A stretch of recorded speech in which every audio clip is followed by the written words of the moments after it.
Went down and whipped up on Malvern, or came here and whipped on Malvern. Then they beat McClellan, and then it was their time to play Ole Main, and Ole Main surprised everybody by upsetting the Panther. Don't want to see history repeat itself. 6-0 was the final score, and it was a surprise, and it really hit Benton hard because that started a 5-game losing streak for the Panthers, and they finally did recover from that, but it made the middle of the season, a long part of the season. Took a lot of character to come back from that, so they kind of have a, they wouldn't admit it, but there's a revenge factor in there somewhere. You would think they would have one. If there isn't, there should be a revenge factor in there. I'll put it that way. It's a beautiful evening. The sun is going down in the west and is painting all of those low-hanging clouds gold and pink, and it makes Hurricane Gilbert seem like she's an awfully long way off. That's a whole world away as far as we're concerned. But it was rather odd. I don't know. I assume you heard that they have called off the game tomorrow in College Station, Texas, between Alabama and Texas A&M because of the hurricane. They are expecting some high winds down there, but from what I understand, that all went, the brunt of that storm went south of there. But did they say that they were going? I hadn't heard that. Been formally canceled for tomorrow. Did they just move it back a day? So no, they're going to play it December 1st. Is that right? They really put it off for a long time. It's going to be a great game here this evening. Benton, of course, will try to run their 1988 football season's record to 3-0. Ole Main still winless on the year, looking for a repeat of 1987. And, of course, the Panthers' option, don't let them do it. That's right. They've got a tough road coming up, and they need to go ahead and win this one and get some more experience under the belt. Because it gets worser and worser as we get further down the schedule. Next week, I believe it's Arca Philadelphia, isn't it? That's right. We'll be back with the starting lineups after this. Sorry. Did we know? Did we not have the pregame? I thought. Did he run the pregame interview with both guys? Really? Sorry, I missed you. Sorry, I was late. 12.44. All season steel belted radio tires. Walmart's everyday low price is $29.94. This has road hazard warranty, free mounting, free flat repair, and free lifetime rotation. That's the Automotive Center.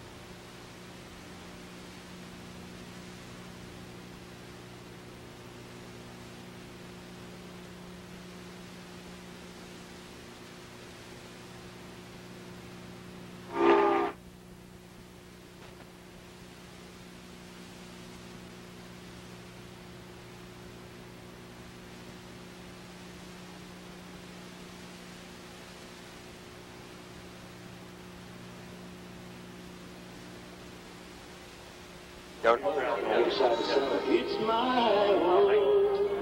BAMM's Pest Control. Serving our families for over 30 years. Well, we're back, and as you can hear in the background, that's the Benton alma mater. Where'd you go to high school, Rob? Fayetteville High. Fayetteville High. Yes, sir. So, I don't know. I've got a funny feeling about alma maters. They all kind of choke me up a little bit. They all have that melancholy strain. We have not had the toss of the coin yet, so why don't we run down the starting lineups, and I'll leave that chore to you. All right. Here with the starting lineups of tonight's ball game, Rob Patrick of the Benton Courier and the radio broadcast profession. Yes, yeah. So to speak. For the Ole Main Wildcats tonight, their starting offense. Quarterback Keith Benson is a 6'1", 170-pound senior. Joining Benson in the backfield, fullback Steve Williams is a 5'10", 170-pound senior. Tailback, a 5'10", 175-pound senior, Steve Wright. The flanker for Ole Main, a dangerous receiver, Dion Ackland. He's 5'6", 145. He's a senior and a 3-year starter. At tight end tonight, Mike Nunnerly, a 6'1", 175-pound sophomore. Across the front line at one tackle, Howard Randolph, 6'2", 210. He's a senior and 3-year starter. Robert Darter at a guard, 5'9", 180, a senior. The center is Bryant Thompson, 6 foot, 170 pounds. He's a junior. Andre Isbell, another 3-year starter, 5'8", 200 pounds. He's a senior, starting at one guard. And Shane Rowell, 6 foot, 240 pound junior at the other tackle. The tight end on the other side is Tony Pearson, 5'10", 160 pounds. He's a junior. Defensively, Tony Pearson, defensive end, 5'10", 160, a junior. The defensive tackle, Howard Randolph, 6'2", 210, a senior.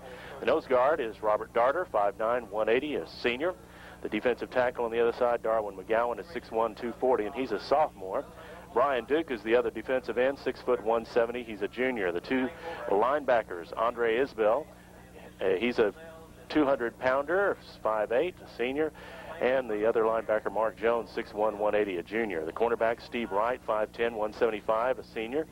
Junior Maurice Fields, 5'11", 160 pounds at the other corner. The safeties are Derek Turner and Robert Ely. Turner is a junior, 5'8", 160 pounds, and Ely is 5'10", 155, a senior. One thing about it, the Panthers do have a bit of a size advantage over the Wildcats, especially on the line. Of course, that's where you really notice it. Yeah. To illustrate that, I'll give you the offensive line for the Panthers. Starting at left tackle, Dennis Bird. He's 6'3", 235, a senior. Sam McCampbell at left guard, 5'11", 220 pounds, a junior. Senior Dwight Everett, 6'4", 235, an all-conference candidate, certainly. He's the center. David McGee, 5'11", 270. A junior is at the right guard. Right tackle is Michael Teague, 6 foot, 170. He's a senior. He kind of do it all offensive lineman for the Panthers. He's plugging in there for Tony Hester, who will miss this game because of a knee problem. At tight end for the Panthers, Drew Yoakum, 6'1", 220 pounds. He's a junior. Split end tonight, Shane Smith, 5'11", 165. He's a senior, one of several split ends that will play for the Panthers. That's their shuttle system. They send in their plays with the split end. The quarterback, Jamie Jones, a 5'10", 155-pound junior. The backfield with Jamie, fullback Randy Wright, 5'8", 145, a senior. And the halfbacks, Robert Godino, 5'10", 180 pounds, a senior, and Kirk Shelnut, a 6 foot, 185-pound senior. And both of them have had gone over 100 yards the first two games. They've really been over 260 yards apiece between them in the first two games. That's 520 total yards of offense in just two ball games. They have been the bulk of the Panther offense. Indeed. One thing I would like to interject, if I may, before you go on to the defensive side. I was watching Notre Dame and Michigan last Saturday night. I don't know whether you saw the football game or not, but both teams occasionally went to the wishbone. And they run it like big-time colleges do. But after watching the Benton Panthers run their wishbone, it was like watching somebody in slow motion or underwater. I couldn't believe how long it took for the backs to get to the ball and then to the line of scrimmage after watching Godino and Shelnut. That's a good point. They really are sharp and get to the line of scrimmage quickly. Defensively for the Panthers, as they get ready for the coin toss, Will Connell and Aaron Windsor are the defensive ends. Connell 6'1", 165, a senior. 6'1", 165, a senior, as is Aaron Windsor as well. Bookends. Defensive tackles are Kelsey Dedman, 6'4", 285-pound, a senior. And Heath Nix, the junior, 5'10", 230 pounds. Greg Mundy is the nose guard, a junior, 6 foot, 240. The linebackers, Bill Lincoln, 6'2", 180, a senior, and Roger Barker, a junior, 6'3", 190 pounds. The cornerback, Shane Smith, 5'11", 165, a senior. Sophomore Rick Daniel at the other corner, 6'3", 185. In the safety positions, Rodney Wright, 5'8", 145, a senior. Jake Goheen, 5'10", 155, a junior. And last week, I thought Goheen should have been the player of the game. He was, he was all over the place.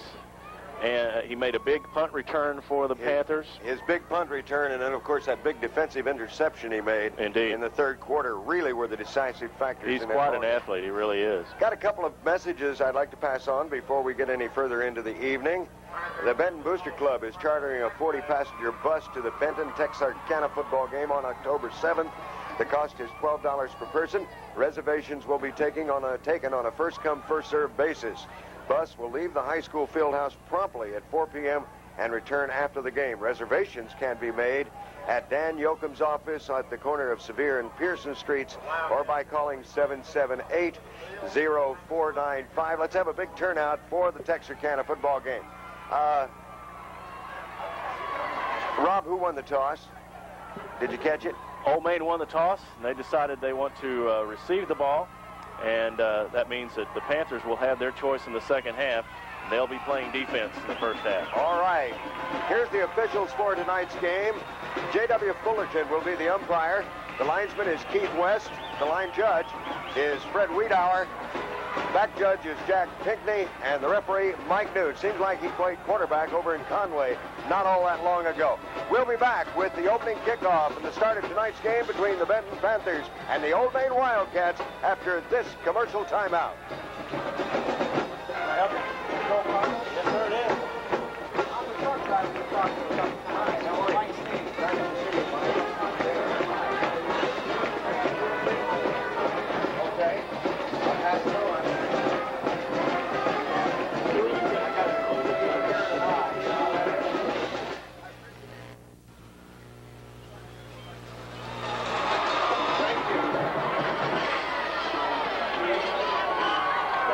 Football season is here.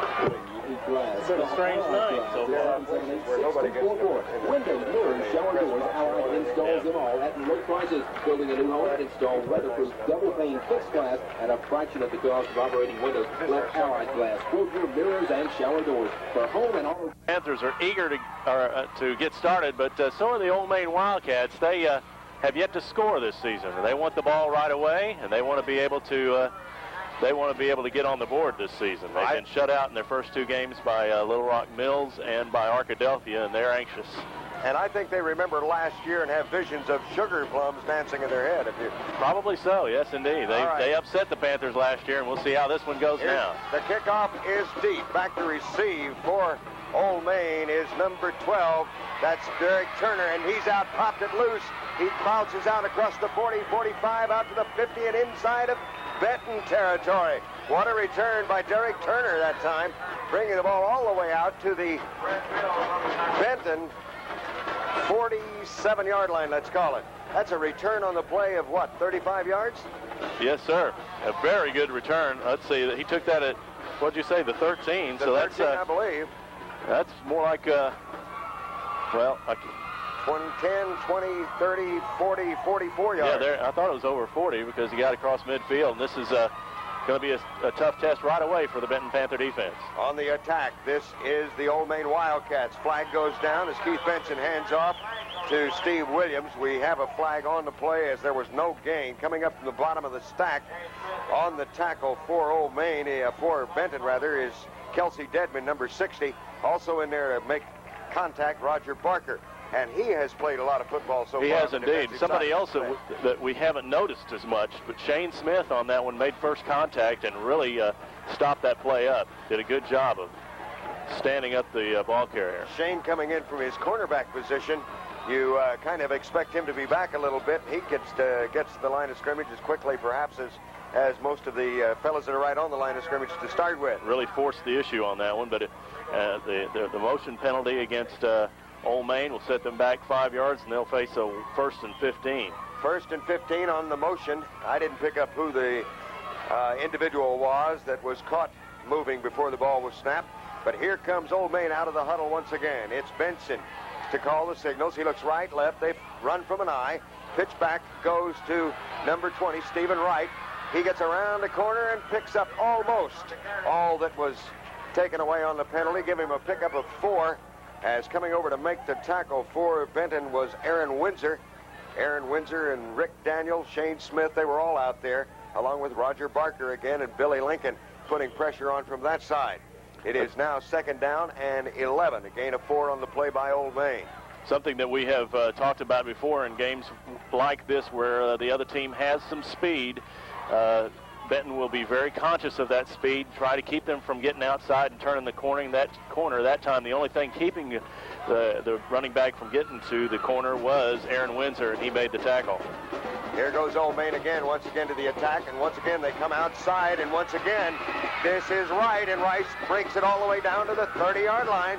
Pick up on the play of about 15 yards as Stephen Wright popped it around right in, got by a crashing Roger Barker, and it took a pretty good play by Jake Goheen coming in from his free safety spot to make the tackle and stop Wright, who has carried the ball 3 straight times now. 1 negated on a motion penalty, and the last 2 pick up of 25. So it's 1st and 10 for Ole Main at the 32-yard line of Benton. It's Wright again. Here comes the reverse. Handoff goes back to Darren Ackland. He's trying to get away, but Benton plays the ball beautifully and Very well smothers done. Ackland over there on the far sideline on the west side of the field. Getting up off the bottom appears to be number 77, Heath Nix. Is that who you saw get to it first? Nix made a great play on that, got out there, but also helping out over there. I know that I saw Aaron Windsor again in on that play, forcing him inside, forcing the running back inside. That was Deion Ackland, and both of those guys made a great play. And one of the defensive backfield guys got in on that as well, and I didn't catch their number. Didn't get his number either, but it was a pickup on the play of 2 yards only, and it could have gone a lot further. 2nd down and 8 for Ole Main. This time the ball at the 30-yard line of Benton.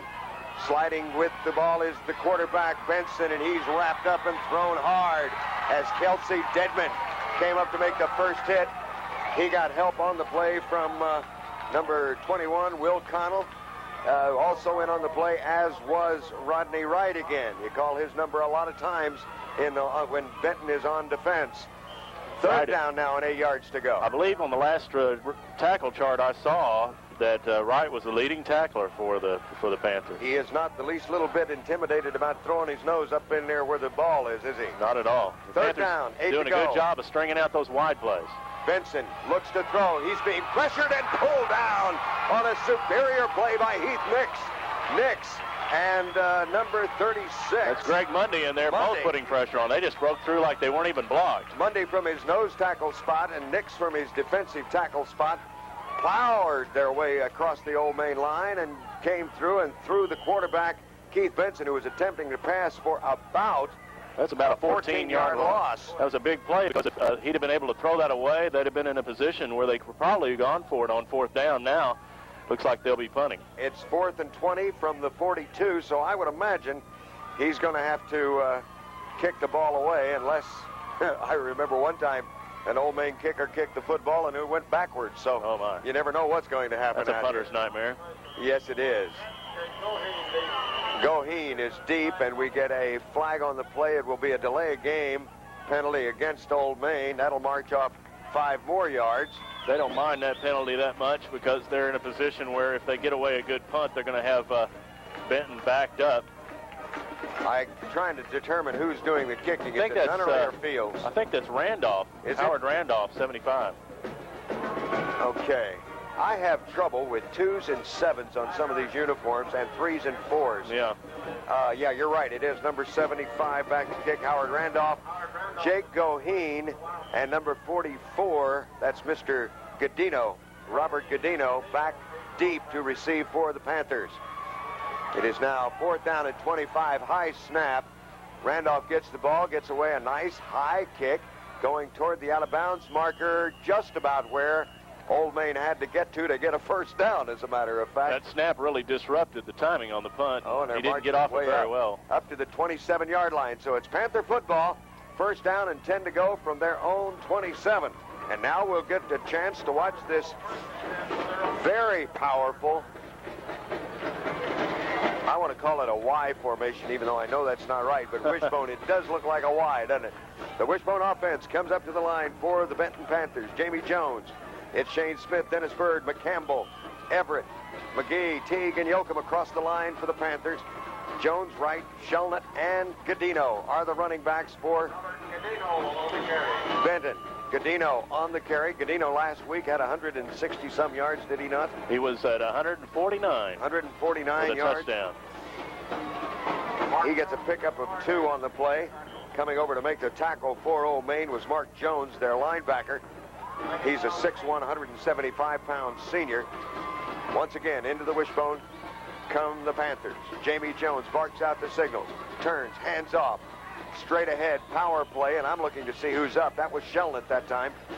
Shelnut picks up maybe 4 or 5 on the play. Have to wait till they spot and bring the ball forward. It's 3rd down and 3, so give him a pickup on the play of 3rd down and 4, they're saying, so 3-yard gain on the play.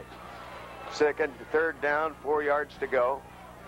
It'll be interesting to see how the Benton powerful offensive line, their power game, works against this smaller, quick Ole Main defense. And so far, it's been out-quicked a little bit. Here's Shelnut trying again off the left tackle, and he's wrapped up and thrown to the ground pretty hard by number 75, Howard Randolph.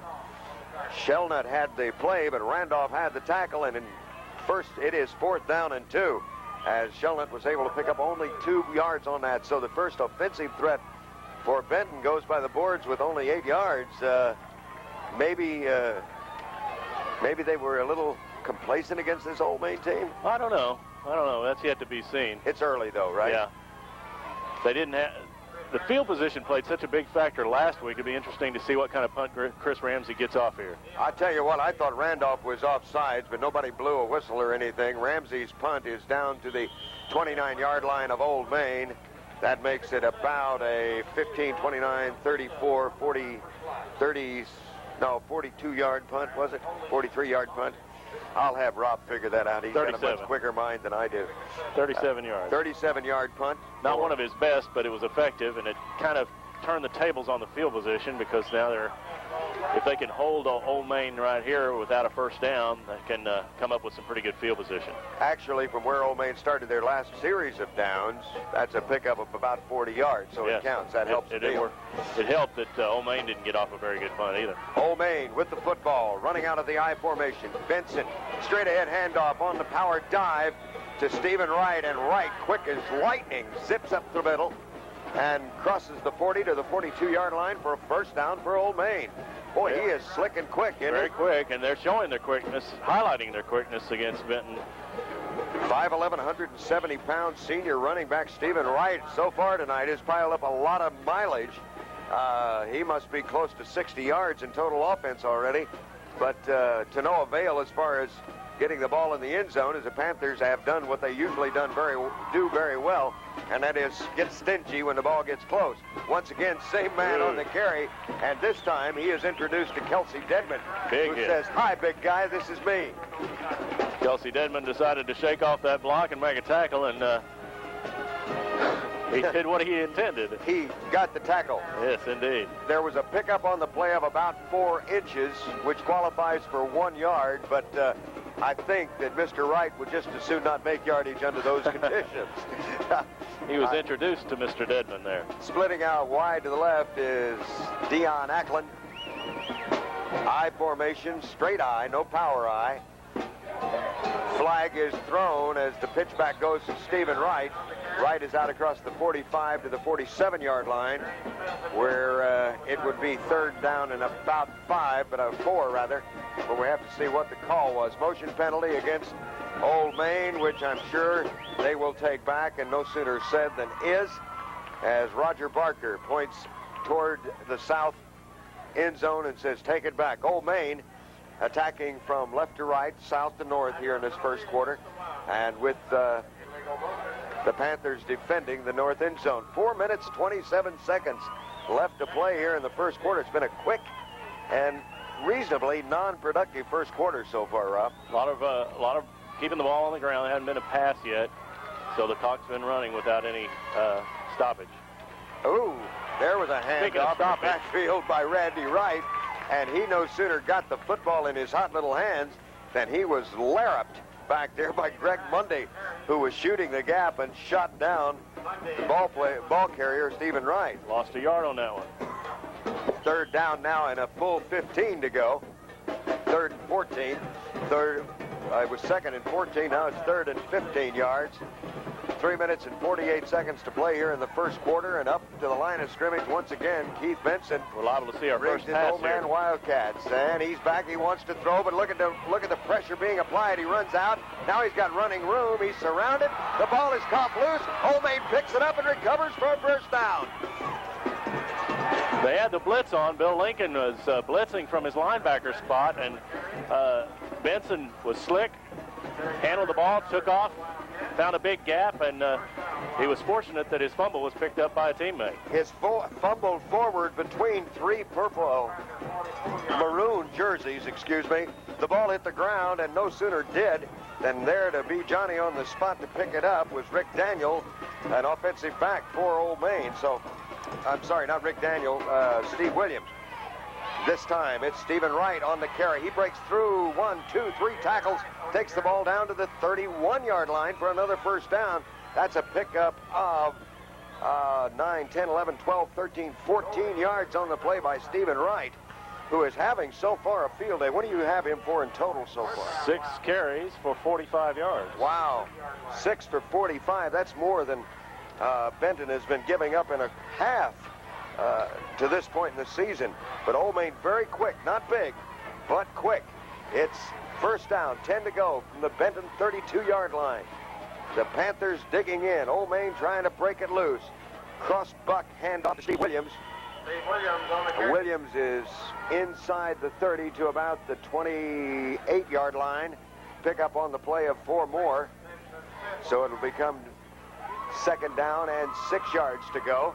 As once again, for the second time in this quarter, Ole Main is knocking. The last time they were down like this, they self-destructed. We have a timeout on the field.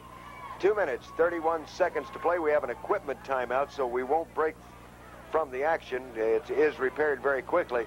But as I was saying, the last time Ole Main got down this far, they did a little self-destruct thing and had to kick it away. This time, Benton has to dig in. It's second down. 6 to go from the 28-yard line. Handoff once again straight ahead.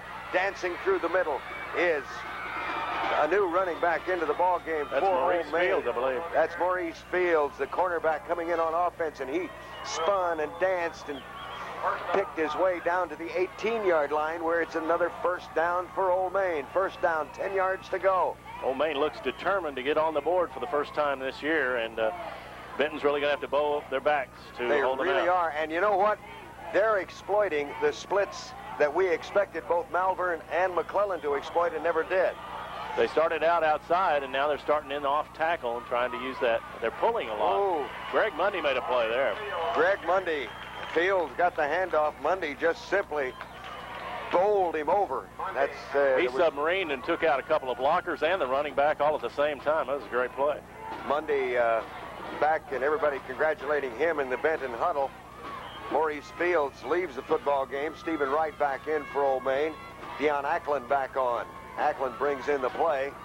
And Keith Benson, the 6'1", 165-pound senior quarterback, lets the rest of the team know what the start count is and what the play is. And Benton digs in.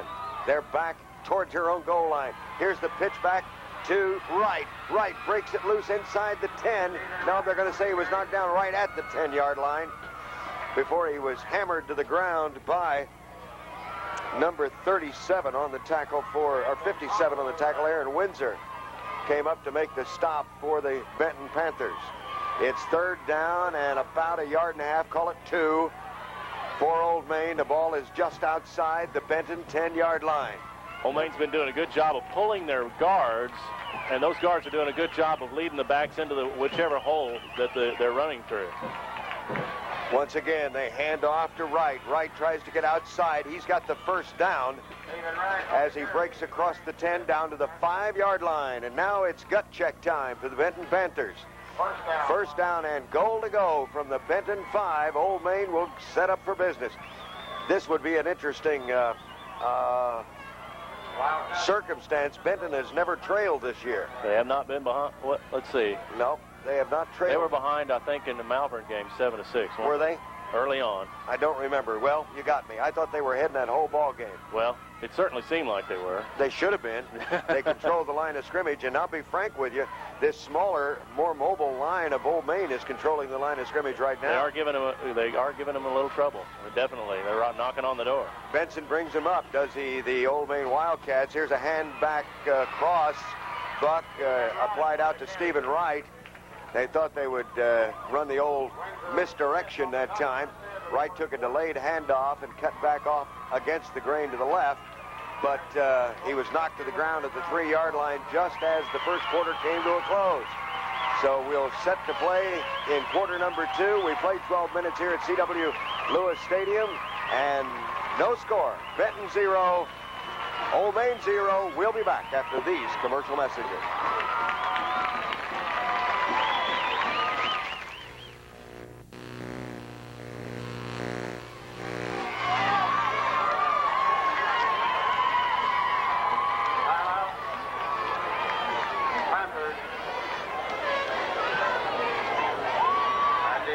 first quarter. Bryan 7, Cabot 0. Bryan 7, Cabot 0 into the first quarter.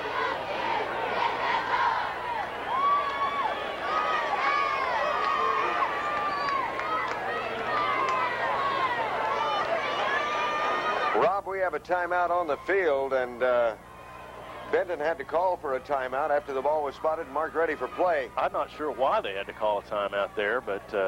Do you think perhaps this flu epidemic that's been running a little rampant might have got to a few of the players? It could. I know that I think 6 or 7 of the starters for Benton suffered from that stomach flu for about, it was a 24-hour thing, but it left a lot of them weak from it. Now, they were all healthy Thursday. Nobody missed practice Thursday. But some of the after effects of that may be affecting them. They may be a little sluggish because of that. Well, but it certainly can't take anything away from Ole Main because they've been quick on the draw and they've been winning the line of scrimmage. They have. You know, for the last 2 weeks, we've said and very honestly said that Benton has won the line of scrimmage both offensively and defensively. So far in this ball game, that line of scrimmage has belonged to the blue and white of Ole Main. We went the entire first half, and Benton ran our first quarter. Let's qualify that. The first quarter, and Benton ran 3 plays and a punt. And that that's domination. That will not win for you. No. That looks like what Ole Main usually does, if you want me to be honest about it. Ole Main, you know, has been a down school for several years, and I can testify to that. I've watched him play a lot. Here we go. Up to the line of scrimmage comes Keith Benson, the quarterback for the Ole Main Wildcats. He has Wright, Williams, and Acklin in the backfield with him. Straight ahead dive that time by Williams, I believe. Did he pick up anything? If it was a negligible gain. That was really a good charge by the entire defensive line on that play for Benton. I think he wiggled through for a yard. At the most. But Kelsey Dedman broke through, and the entire forward wall really played that well. So maybe they've gotten things to where they're concentrating more on getting off the line. It's third down, 3 yards to go to a touchdown for Ole Main. Benson looks, hands it back to Wright. Wright is met right at the line of scrimmage. Coming up to apply a good rip was Will Connell. Connell dragged him to the ground. He may have gotten 1 more yard. Let's give him 1 on the play. Stephen Wright on the carry, 1 yard, make it 4th down, and 2.5, 3 yards to go. That'll be marked as a 2-yard probability, and Ole Main takes a timeout now. So with timeout on the field, 11:06 to play in the second quarter, and no score. We'll be back after these commercial messages.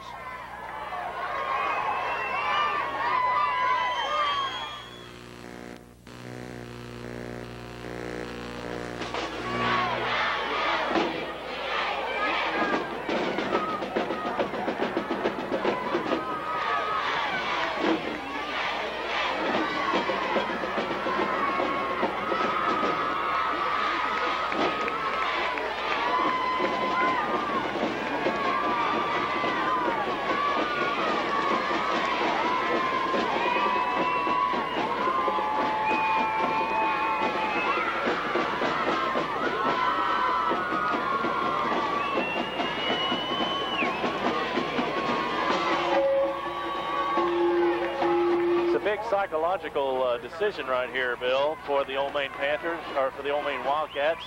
They have not yet scored in this season, shut out in their first 2 games. They're here at 4th and 2, the 2-yard line. And if they score, it's a great thing. But if they do not score, going for it here on 4th down, demoralizing factor would be tremendous. Benson under the center. A straight ahead quarterback sneak. I don't think he did make it. Benson wedged his way through and literally lunged with Heath Nix wrapped around his midsection into the end zone. He just barely got through if he did. He did, just barely. He had to go about 1 3/4, 2 yards, and he got in the air on the tackle and stretched forward and got across the plane, and that's all he has to do is break the plane. So it's 6-0 Ole Main as they have jumped to an early lead. Well, not early, 11:03 to play in the second quarter. And coming in on the extra point attempt is number 12, Derek Turner. To hold, Keith Benson. Ball is down, the kick is up, the kick is good, and Ole Main leads it 7-0. 7-0, Ole Main leading Benton We've got 11:03 to go here in the second quarter, and a very mean Panther about ready to go on the prowl. We'll be back with the kickoff after this 30-second timeout.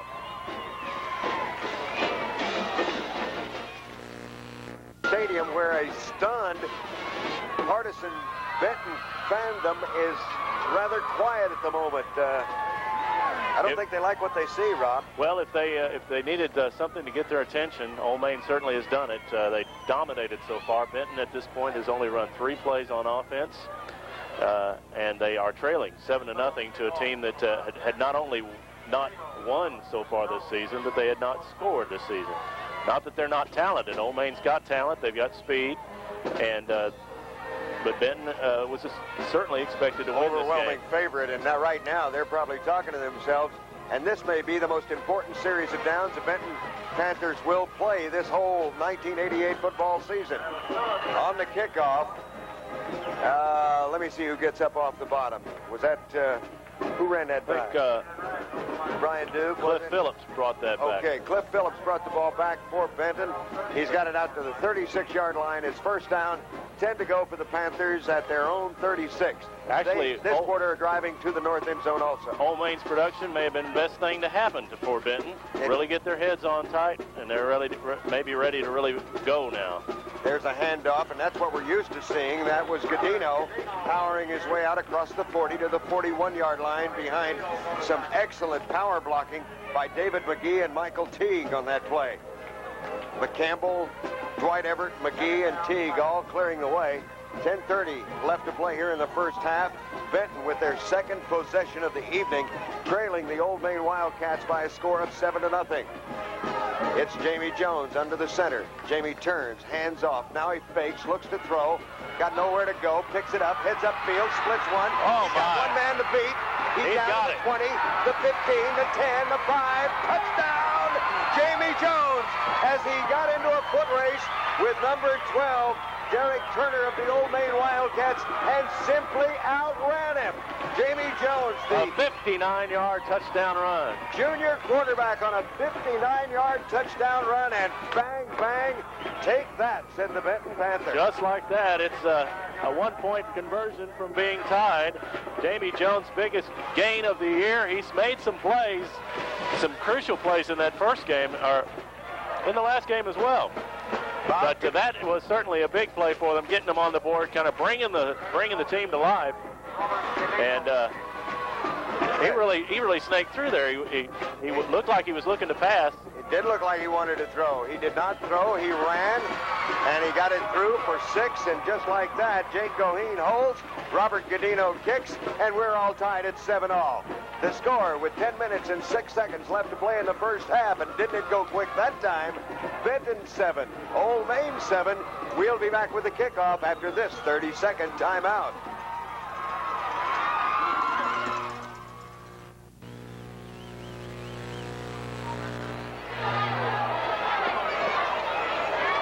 Heath Nix will kick it off for Benton, as right now the good guys are back in the football game.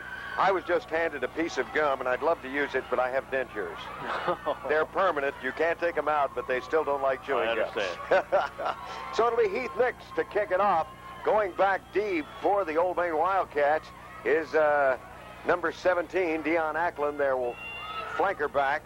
And he's the deep man. Up short is Derek Turner on the right side and Robert Ely on the left. Heath Nix. Deep breath, waves his hands. Everybody says go. Heath approaches and kicks. Down to the 13-yard line. With the football, this is Ackland. He brings it out across the 30, 35, 37-yard line before he's finally wrestled to the ground by, let's see, who's getting up off the bottom there. Number 32 is off the bottom, as is 57. That's Aaron Windsor. And who is 32 for the Benton Panthers? Everybody knows but me. Brent Mills, yes. First down, 10 to go for Ole Main as the ball is finally spotted at the 38-yard line of the Wildcats. They are in possession. Now it's Benton's turn, defense's turn, to turn the tide of this game. Benton needs a defensive effort here. Straight ahead handoff, and an excellent play that time Greg Mundy again. Greg Mundy, as he knocks to the turf rather decisively, number 26, Maurice Field, who was running from the tailback spot. Picked up nothing on that one, I believe. The big play for the Panthers was that run by Jamie Jones. He really found a seam in that defense and just took off. A determined run, and he showed his speed there as he outran one of the defensive backs. Did you think he was going to pass as I did? I really did, but he saw a seam and took off and scored. Tucked it in and tucked it back. Here's another reverse. And with the football, this is the dangerous one. Derek Turner, he breaks it out across the 50, and there's a saving tackle that time coming over on the stop. Number 42 for the Benton Panthers, Cliff Phillips, who has made 3 or 4 big plays here in the last 5 minutes. Wow, that was very, very close to a Derek Turner touchdown because he only had 1 or 2 guys to meet, and he is really quick. They're showing a lot of misdirection. That seems to be the key. Yes, it is. They look one way, go the other, and Benton is not reacting quite as well as they should. First down, 10 to go for Ole Main from the Benton 44-yard line. Back to throw goes Benton, looks downfield. Benson being chased, gets out of one grasp, looks completely across the field, finds a man wide open. That's Acklin. He's down inside the 20 to the 18-yard line before he's knocked down hard by Greg Mundy, who was all the way back on defense.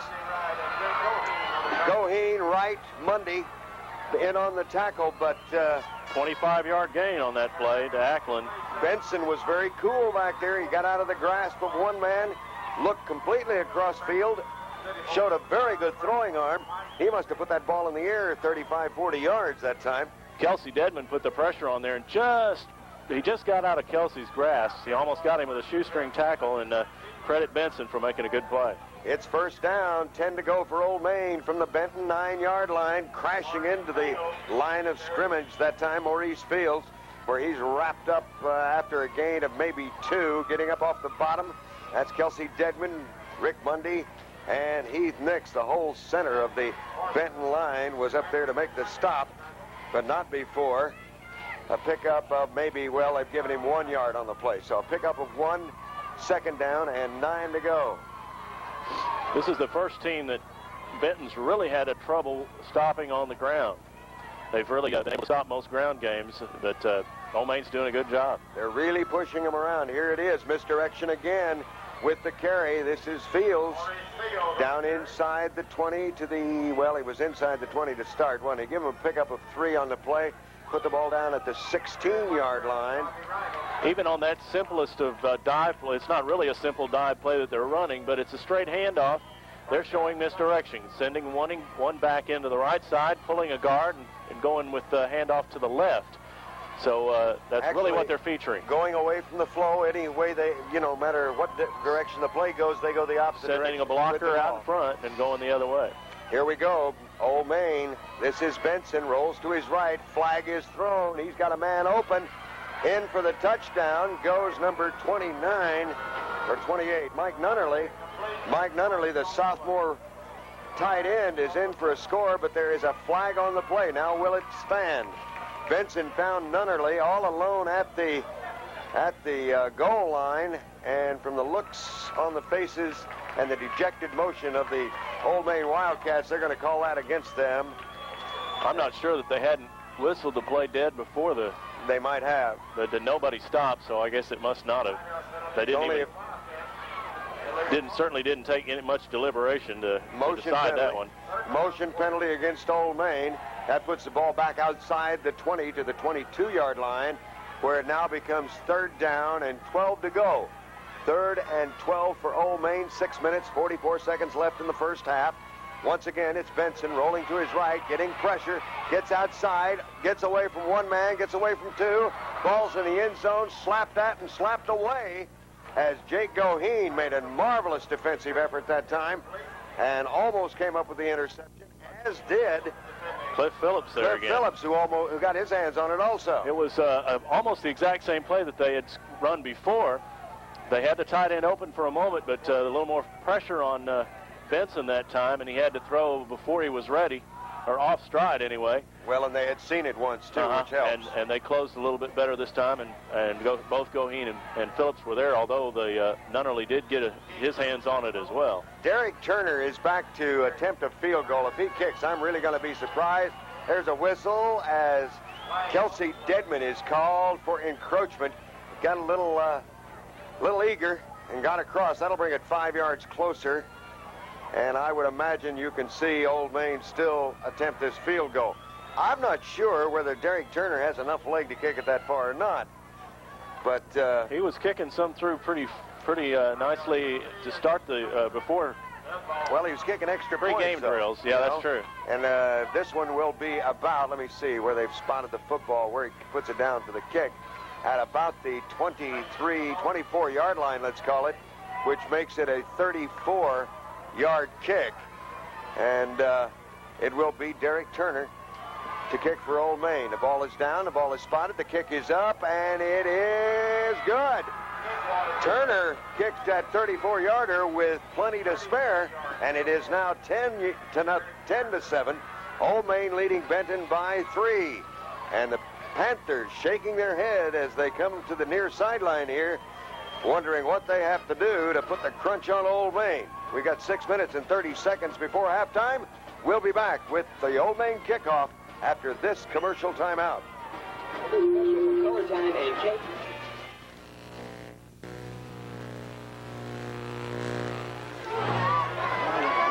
Andre is there on the kickoff for the Wildcats. Cadino, Phillips, and Jones deep for the Panthers.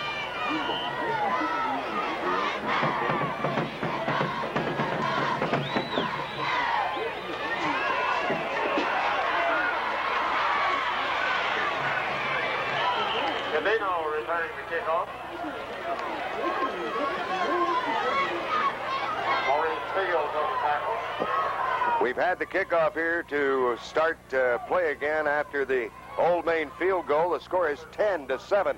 Ole Main leading the Benton Panthers, and Benton comes to the line of scrimmage. They look like they got a little blood in their eye this time, Rob. They should have. This might end up being a high-scoring game. Certainly wouldn't think so coming in, but Ole Main's shown they can score and move the ball. Collett is in at quarterback for the Panthers, and there goes Gadino breaking over the middle, broke a tackle at the line of scrimmage, kicked his way across the 50-yard line, and was tripped up just as he crossed the 50 by number 81 of Mark Jones of Ole Main, who got a hand on Gadino's foot and tripped him and knocked him to the turf. Love but not effort. until he had gotten it clear across to the 47-yard line of Ole Main. Go ahead, I'm sorry. Love the effort on that. Even when he was tripped up, he just lunged for the last bit of yardage he could. He was going full bore. He was airborne. Collett, the quarterback now for the Panthers. Looks right, looks left, fumble on the play, dive for the ball. Who came up with it? Collett and Gadino both dove for the football. And wouldn't you know it, coming up with the errant ball was Randy Wright. The fullback, who's the closest man to it next to the quarterback, was Johnny on the spot. Actually, a pickup on the play of 1 yard. Give that to Randy Wright. Second down, 9 yards to go. Ball just outside the 45 of Ole Main. Benton on the attack. Collett wants to throw, does to Goheen, had it, and is hit and knocked to the turf hard by Derek Turner. And just as he was trying to wrap it up, Turner battered him to the ground, and the ball fell incomplete. Great defensive play by Turner. It was indeed. Fine effort on both parts. Goheen had to go high for that ball and almost came down with it just the same. Collett kind of strung him out there with that pass. The receiver's really vulnerable on a pass like that with the defender coming up, and he has to go up for it. And but Goheen almost came down with it. Third down, 9 to go. The Panthers need 9. Running left is Collett. Collett shakes one, breaks one, and gets all down rather unceremoniously just outside the 40-yard line. A pickup of 5, but that's going to be well short of the first down. Might be decision time for Coach Veit and the Benton coaching staff. Looks like they're going to go for it. 4th down and 4 to go from just outside the Ole Main 40. Call it the 41-yard line, which officially it will be on the stat sheet. 4th down, 4 yards to go. They haven't had the ball much. No, really. They haven't. If we had time of possession, it'd be in big Ole Main, big favor Ole Main. Collett want to keep the ball here. wants to does hand off. Look at Godin, who breaks the tackle. He's going to go. He's going to score. Godin broke a tackle at the 22-yard line and then simply ran into the end zone. Godino just doing what he does so well, getting to the line of scrimmage, splitting the tacklers, breaking a tackle, and looking up to find himself all alone and only 22 yards from pay dirt. And Godino ran it in. Part of the reason that Benton has had the ball so little is it doesn't take them very long to score. They've had 3 possessions, scored twice. Both of the scoring plays, big runs. 41 yards that time for Godino. And he just broke through there, and it was a short yardage situation. You see that a lot on those situations. He broke through the first line of defense, then had 1 tackle to break, and he was gone. Goheen to hold, Godino to kick. The ball hits the upright and bounces back onto the field. No good, so the score stands. Benton 13, Ole Main 10. We've got 4 minutes, 29 seconds left to play here in the first half. You're listening to Benton Panther football on K107 FM, KAKI in Benton. We'll be back with more after this 30. The Benton Panthers have run a total of 10 plays so far in this game. We've got 4 minutes and 25 seconds left in the first half, and they are ahead 13-10. They've had big runs from Jamie Jones for a touchdown. He went 59 yards, and just now Robert Godino streaked 41 yards up the middle on a 4th down play, big 4th down play, to score their 2nd touchdown. And the Panthers, although they haven't had the ball much, they lead 13-10 in what's proving to be a very good ball game, Bill. You're absolutely right, Rob. I think the thing that I enjoyed about it is their yards per carry average is very good so far for Benton. The kickoff is a short one, and once again, that man, number 12, Derek Turner, covers the ball for Ole Main, brings it out over the 25 to the 30, and finally knocked down at the 32-yard line. I guess they're going to spot it, where it becomes first down, 10 yards to go for Ole Main. And this has really been a back-and-forth football game so far, Rob. Benton, I'm sure they're making some defensive adjustments. It may take a halftime for them to get them fully implemented. It'll be interesting to see what adjustments they've made here. Ole Main's been hurting them with some misdirection. John Brewer's in the ball game, as is Randy Wright on defense now. Good what a fine play that time by... Again, Greg Mundy in there. That nose guard doing a good job. John Brewer, you just mentioned, came into the game, was helped on that one coming up from the outside. Mundy, an excellent play as Keith Benson, the senior quarterback of Ole Main, tried to move the ball outside. He's thrown for what will officially be a loss of 1. It's now 2nd down and 11 for Ole Main. The ball at their own 32-yard line. Benson looks over the defense, takes the snap, looks like he wants to throw, fades deep. Here comes Kelsey Dedman, really applying the pressure, but Benson gets the ball away and completes it anyway. And he was surrounded by maroon jerseys as the Benton Panthers had the man downfield covered. That was that very excellent young wide receiver for Ole Main, Mike Nunnerly, a 6'1", 175-pound sophomore, a very fine player who had the touchdown pass that was called back a while ago. He went high in the air using his good leaping skill and brought down that pass that really had no opportunity to be caught. He just threw that up for grabs because Kelsey Dedman took him down with one hand. Dedman had passed him, gone by him, reached back and grabbed him with one hand and was bringing him down, and he just let fly, and it just happened to go to Nunnerly. And there were 3 purple jerseys around, or 3 maroon jerseys around, but it's no good. Once again, he scrambles, does Benson, throws it downfield, and making a very interesting reception is Tony Pearson. He bobbled the football, but gathered it in before he hit the ground. It's very close to another first down. They're going to get a measurement error on this one.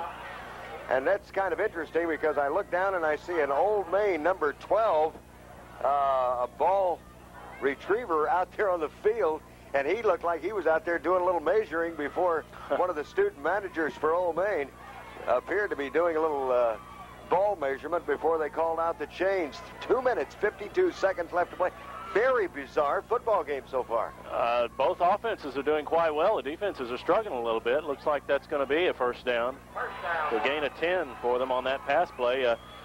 Benson is 3 for 3 in the air. None of them have been very pretty necessarily, but they've been effective. He scrambled a little bit that time, had some pressure. Benton's been putting the pressure on, but Benson's been able to avoid it for the most part, and he got that one away to his tight end.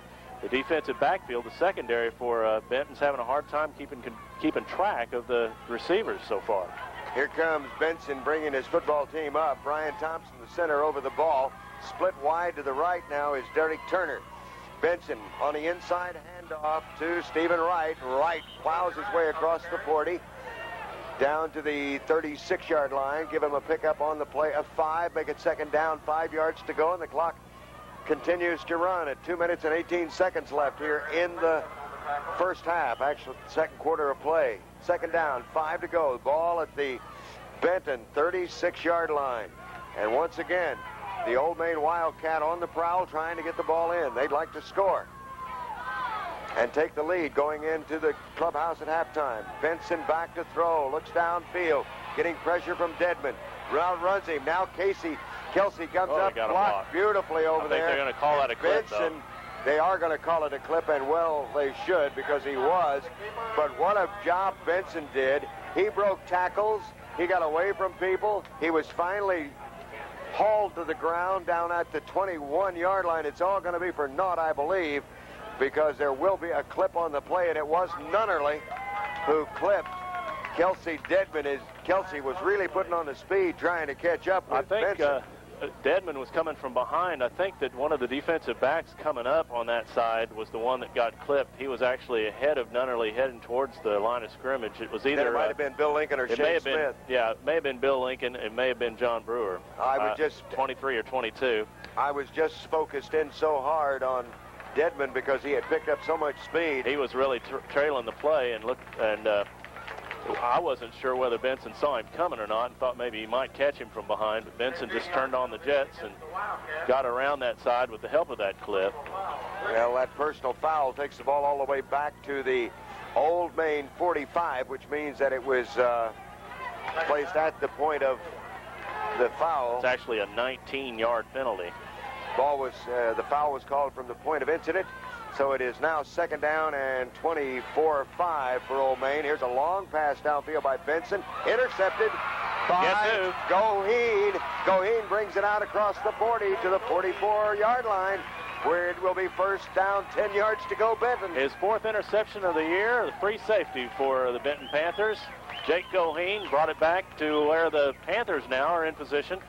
Put another score on the board before halftime. There's 1:24 left in the half, and as quickly as they've been scoring, it's very conceivable they could have themselves a 20-10 lead before the going into the half. Jake Goheen, a 5'10", 155-pound junior, and worth his weight in maroon jerseys out there. What a player for the Benton Panthers. Benton on the attack.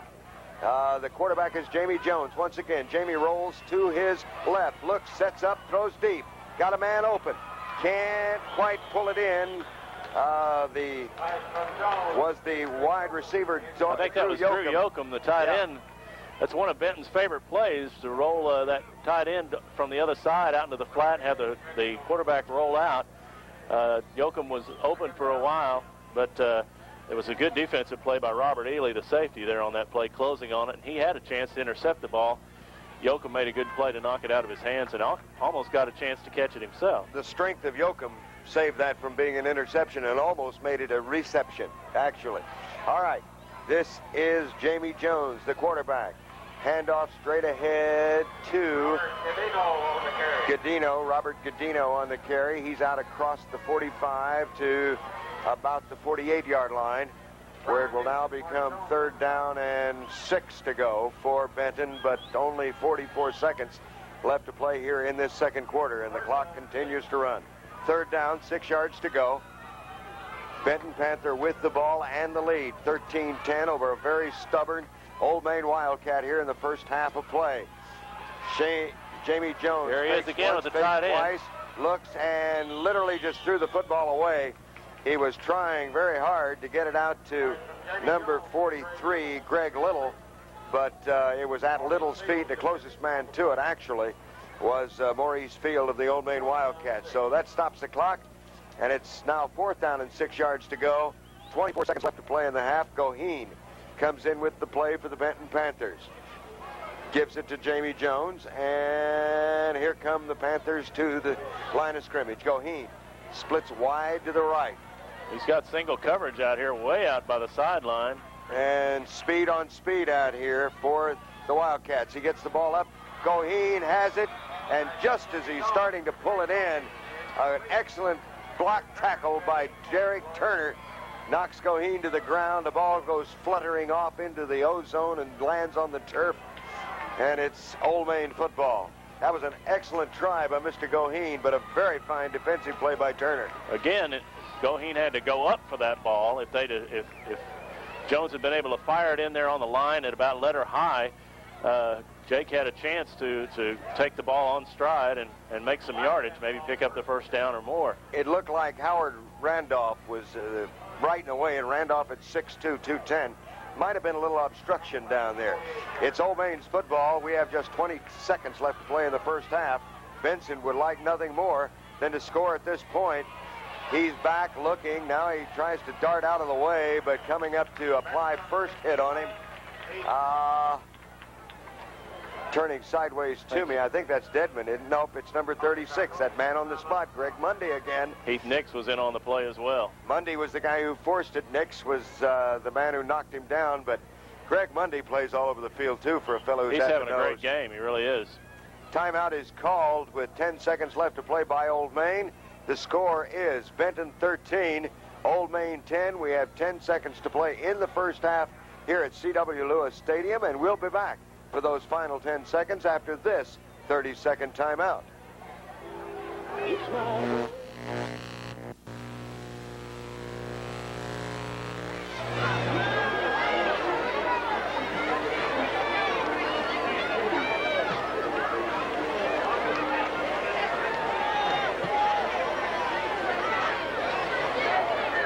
Probably time for one more play for the Ole Main Wildcats. 10 seconds left in the half. Their trail 13-10. They called timeout to find out what they were going to do. They ought to at least know, huh? I'd say they probably lay it up there and hope for a tip pass or something. It's the old story about everybody go deep and I'll try to throw it as far as I can. Benson escapes twice from harm's way. The clock is out, and they don't get him down. It would be something, but Benson, he's shifty. He did get away twice. He simply walked away from the grasp of number 23 of the Benton Panthers, that being Roger Barker. And Roger is no neophyte when it comes to playing defense. And Benson twice got away from Barker, and finally, after a pickup on the play of something like 17 or 13 to 17 yards, and I don't know exactly, he was finally wrestled to the ground by a whole bunch, and I wonder if he didn't go down a little bit out of exhaustion there. Well, they swarm tackled him once they finally caught up to him. He's slick, snaked around there and did a good job, but time was out, and as long as he didn't score, they were all right. Barker and the assistant coach are still talking about the fact that he had 2 shots at him and missed him as Barker walks up the ramp heading toward the dressing room. It's been a wild half. It has been that. We played 24 minutes of football here at the C.W. Lewis Stadium in Benton. The score is the Benton Panther 13, the Ole Main Wildcat 10, but that is not the story of the football game. It couldn't be more exciting, nor could it be more back and forth than...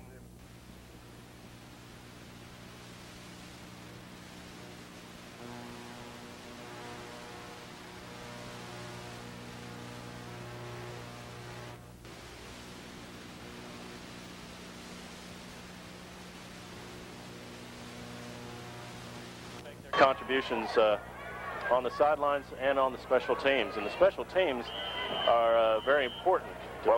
The point I was going to make is when they came back out, Blagg was out there cheerleading. Oh, yeah. And his position as captain. Kickoff is taken in by Godino. He follows his blocking, breaks it to the outside. He's going to take it out close to midfield before he's knocked down on an excellent tackle by Derek Turner. But Godino ran up into the pack. There was nobody there to bust the wedge, so he bounced outside at about the 32-yard line and ran it all the way out near the 50, market at the 48-yard line, where it's first down, 10 to go for the Panthers. And here we go again. It's been an offensive show so far. We'll see how long it takes Benton to score this time if they do. They'd like to have a sustained, steady drive to keep that defense off the field for a while. Use up a little time. First down, score. 10 to go. It is Jamie Jones at quarterback. Head off, straight ahead, ball's loose and fumbled. I almost giggled too soon. Godino on the carry, and he pounded it out across, well, the 45, or inside the 45 to the 43, had a first down. The ball popped loose, and I did not see who got off the bottom, did you? He was scrambling to get it, and I think he did. I think Godino picked it up? Got it back himself. The ball is placed to rest exactly on the Wildcat 40-yard line. So it's 1st and 10 for Benton from the Old Main 40. Jamie Jones, the quarterback, looks it out, barks it out, fakes once, hands second man through Shelnut. And Shelnut, who has had very little work tonight, rams the ball down close to the 37-yard line. Let's give him a pickup of 3 on the play. Call it 2nd down and 7. So Shelnut, Kirk Shelnut, who was a workhorse the first 2 games, that's only his, 4th carry of the night or third? Third carry of the evening. 2nd down, 7 to go for the Benton Panther as they try to add to their 13-10 lead. They're inside the Old Main 40, handoff straight ahead, and still struggling is Godino. And Godino pops the ball across the 35 down to the 31-yard line. Pick up on the play of 6. Make it 3rd down and 1 to go for a first down. Actually, it's a very long one, about 1.5 yards, but still mark it as a 1 yard to go for a first. So they're in 4-down territory at this point, Rob. Oh, definitely so. And this is what they wanted to do. They have to get to the 30-yard line. The ball is out at about the 31.5. Jones hands off to the second man through Godino, and Godino easily, nope, that's Shelnut again. Shelnut easily across the 30 down to about the 26-yard line. Pick up a 5 on the play, and it will become 1st down, 10 to go from the Old Main 25, and now it's starting to look like the Benton offense. This looks like the last 2 weeks. That offensive line taking control, opening up the holes, and the backs hitting the holes hard and fast. And Randy Wright does such a marvelous job carrying out his fake to get up into the blocking scheme of things. There's Wright taking on the first man through, fumble. That's something they always want to avoid, but they fumbled it away there. The ball is picked up and covered by number 80 of the Old Main Wildcats. That's Tony Pearson. And I believe Godino fumbled the football, did he not? That was Godino's fumble, and he was hit hard at the line of scrimmage, and the ball popped out. Actually, there was Pearson. It looked to me like Randy Wright got up to block and was blocked back into Godino, and that's what shook the ball loose. But I could be wrong, but that's the way it looked from this vantage point. 1st down, 10 to go for Ole Main now. We've got 9 minutes and 45 seconds left in the 3rd quarter. Ole Main with their first offensive drive of the 2nd half, and wow, on the handoff, the man is met very rudely. That was Steve Williams on the carry, and number 36 for the Benton Panthers, Greg Mundy, was right there, Johnny, on the spot to lay a lick. Mundy and Dedman setting the tone for the 2nd half, perhaps, defensively for the Panthers. Would you say setting the buzz? Because I'm sure somebody's helmet's still on a little crooked after that one. 2nd down. 8 to go. They get him a pickup of 2 on the play, but he paid for it. And Benson is turned back inside on an excellent defensive play by number 21, Will Connell. And Johnny on the spot to make the tackle then was Shane Smith, was it not? I believe that was Brian Holter in play, linebacker. He came in there, and he's a sophomore. Well, Connell turned the play back inside, and there's a guy who's not going to get credit for a tackle, but he set it up that time. Did a good job. All right, so far, this is a good defensive stand for Benton if they can hold them right here. That's the first time I think that Keith Benson has really been stopped all evening. It's 3rd down, 8 to go. Benson pitches wide, got a block out there, but a super tackle as coming over on the carry was Stephen Wright, and there to bring him down was number 31, Brian Hofer again. And Hofer gave up his body that time. Roger Barker over there, Kelsey Dedman out there. They really did a good job of stringing that play out. That's what they've been wanting to do on that sweep, and that's what they need. They've stopped them on 3 plays there. Now they're going to get the ball back in good field position and they hope to pick up where they left off on that last series. They were really moving the ball. You know, you look at a kid like Hofer playing, or a young man like Hofer. I know how they hate to be called kids, but you watch a young man like Hofer playing, and you're going to have to find a place to play him, even though he is just a sophomore. He's a good one, and he really has a good future here at Benton. He's 6'2", 170 pounds, so you got to believe he's going to grow. He's got good agility. He's rather quick. Future looks well for one Mr. Brian Hofer. It's 7:58 to play here in this third quarter of action, with the Benton Panthers leading the Ole Main Wildcats by a score of 13-10. And you're absolutely correct. That was much more reminiscent of the Benton Panther defense that we've watched the last 2 weeks. I didn't notice Ole Main using the misdirection as much on that series. I didn't either. So you really can't tell what adjustments were made. They may have figured that Benton was going to make a big adjustment on the misdirection and maybe outthought themselves. Could be. We'll have to watch and see what happens the next time. They did try to go wide like they did early in the first half, and Benton did a good job of stringing that out. Now we'll watch next series to see if they start trying to hit those seams in the middle where they were successful in the first half. Ole Main got 6 yards of offense on that series of downs. Back in punt formation for the Wildcats, number 75, Howard Randolph. Kicks the ball away. It's a high, good-looking kick coming down on the 40. Gadino grabs it in and is wrapped. Man alive, was he bent over backwards as he was hit hard in the back by Robert Ely. But Gadino bounces up, but he walked toward the Ole Main huddle like maybe he had had his bell rung a little bit. But Ely really whacked him. Bowed him back pretty good. And that was the right word. That's the word I was trying to think of, because he hit him right in the small of the back and did bow him over. And that's where the old phrase whiplash comes from. And that was a good example of it, those of you who are watching on the television replay.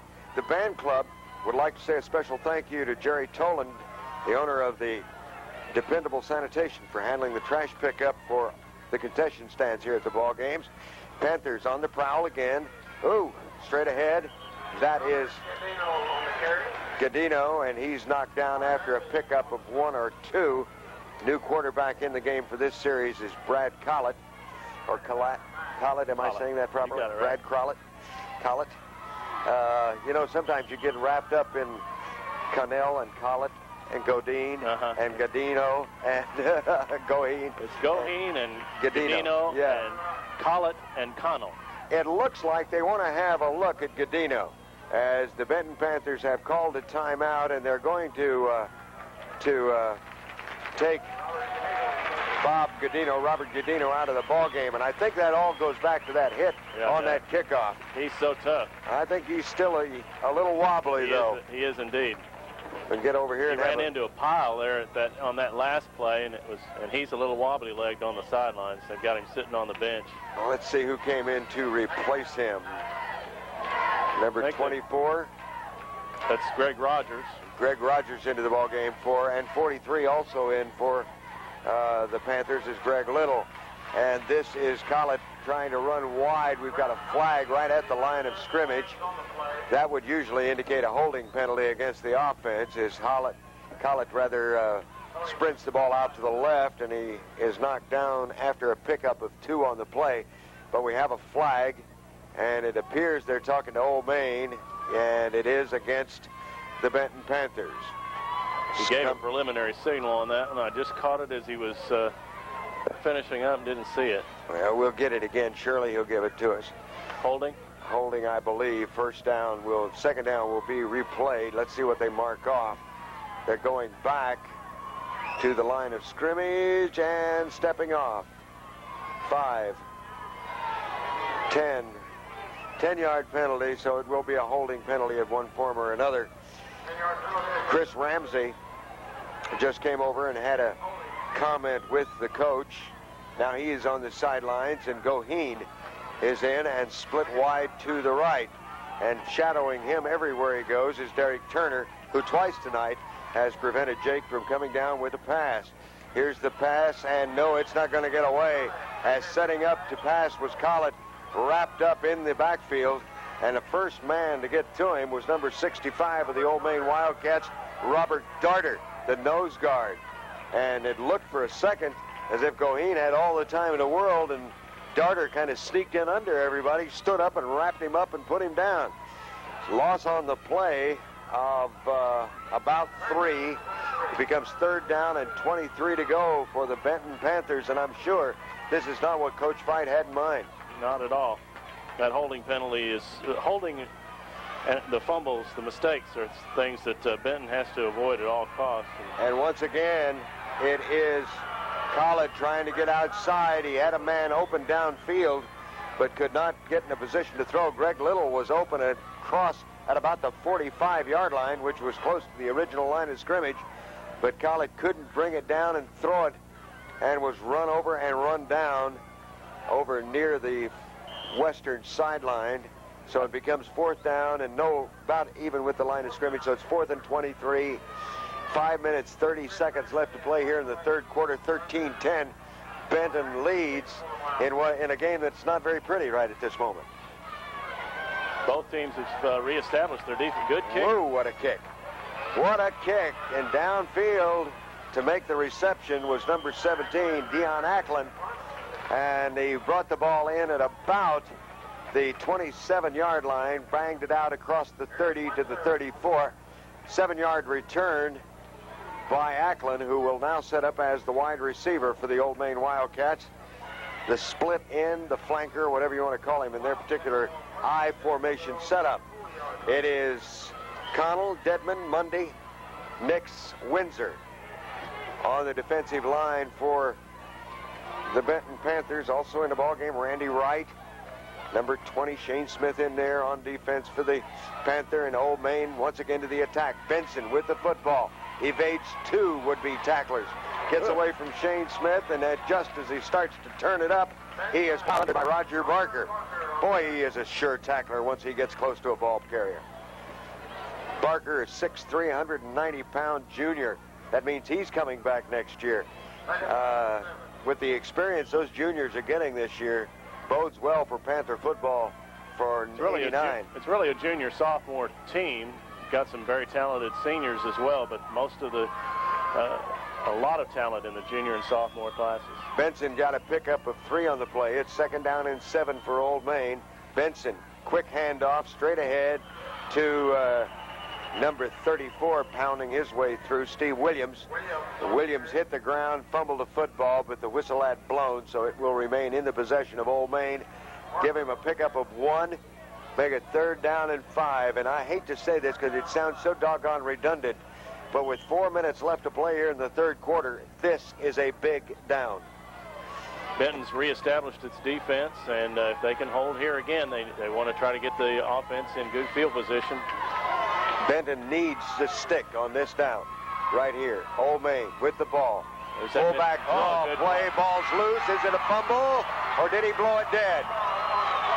Did he blow it dead, or is it a fumble? I believe he called it dead. Well, now, you know, we had the situation last week where there was a fumble that was caused by the ground, and it was turned over to McClellan. This time, looked like the ball popped out on its own, and they say the play is dead, so it will be kicked away. But that was an excellent defensive play by Kelsey Dedman and Greg Mundy, and also Billy Lincoln up in there close to where the action was.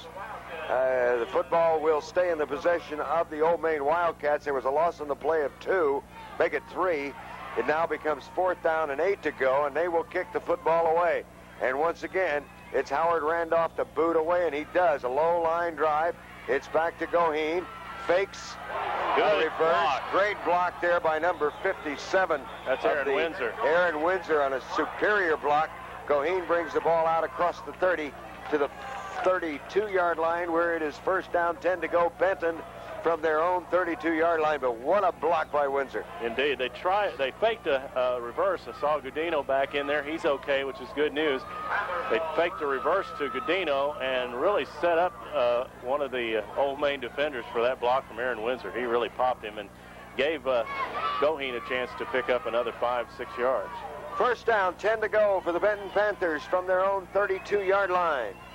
Jamie Jones once again in at quarterback, pitches it back on a great catch. play by Godino. The ball was behind him. He reached out one big meat hook and hauled it in and kept right on running, never broke stride. That would have gotten most guys. You know he's seeing straight if he make that play.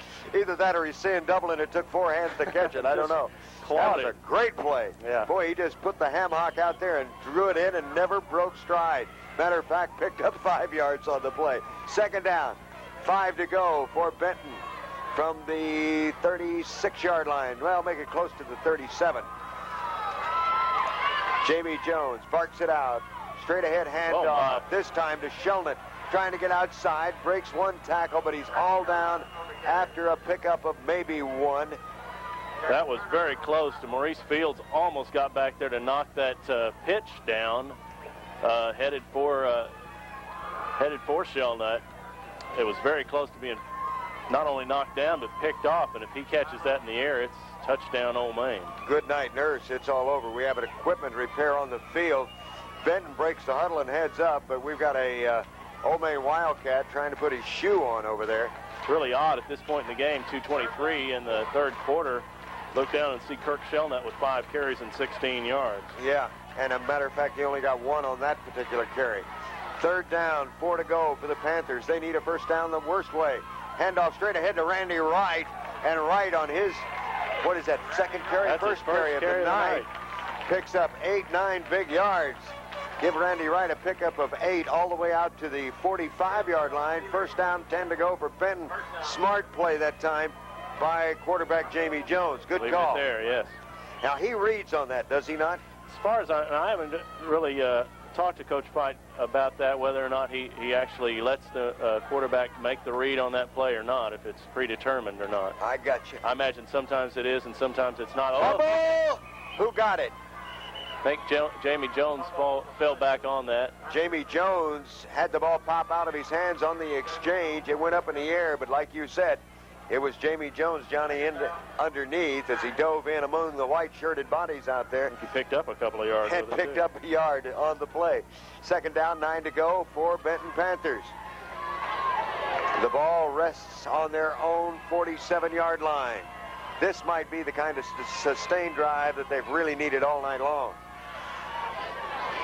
Second man through on the handoff. That's Godino, and he just keeps plowing, banging knees, running over people. He crossed the 50 to the 45, inside the 45 to the 43-yard line, and he was hit at least, 5 times before he finally went to the ground? By my count, that puts him over 100 yards. That's 10 carries for 105 yards for Robert carries, Godino. 105 yards for Robert Godino. Now they're going to have to start working Shelnut because they've got to keep this thing even.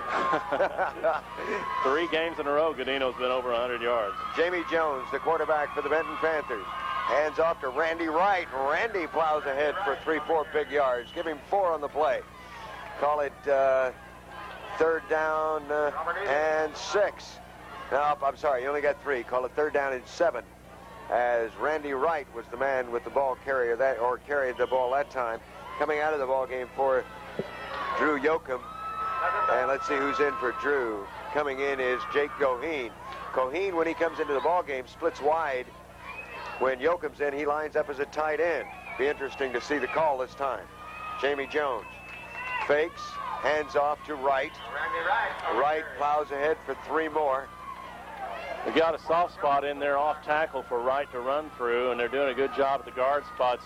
That time running behind Sam McCampbell. The previous play, they were running behind the other guard, David McGee. Dwight Everett got hit pretty hard on carrying out his blocking assignment that time. Little slow getting up. And, you know, you hear all of this conversation. That's the end of the quarter, and golly, didn't it get away from us in a hurry. But we played 3 quarters of football here at the C.W. Lewis Stadium, and you're listening to Benton Panther football on K107 FM, KAKI in Benton. The score, Benton 30, Ole Main 10, and we'll be back with the start of quarter number 4 after this 30-second commercial timeout.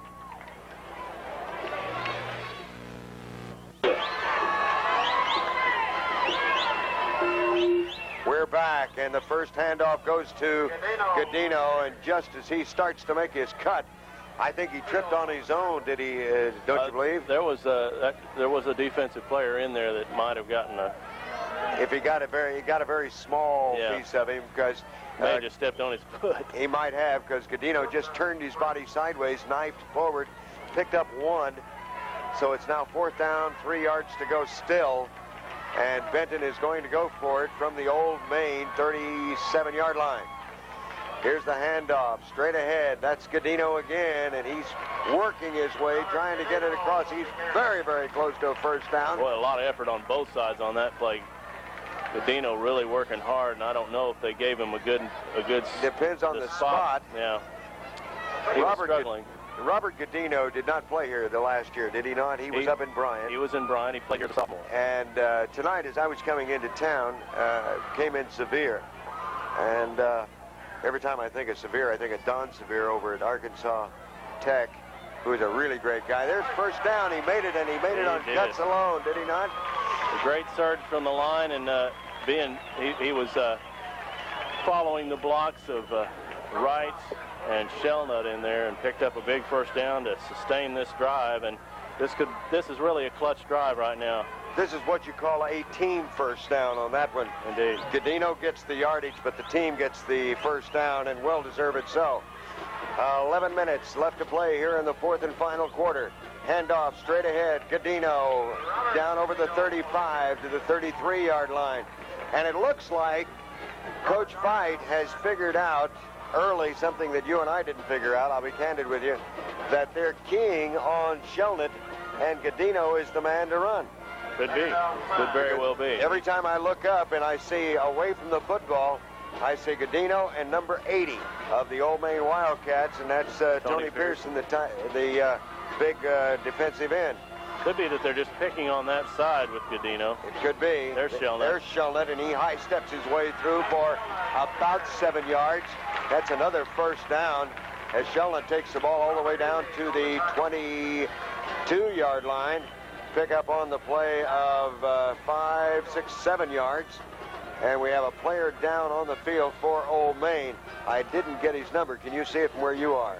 I really can't. It looks like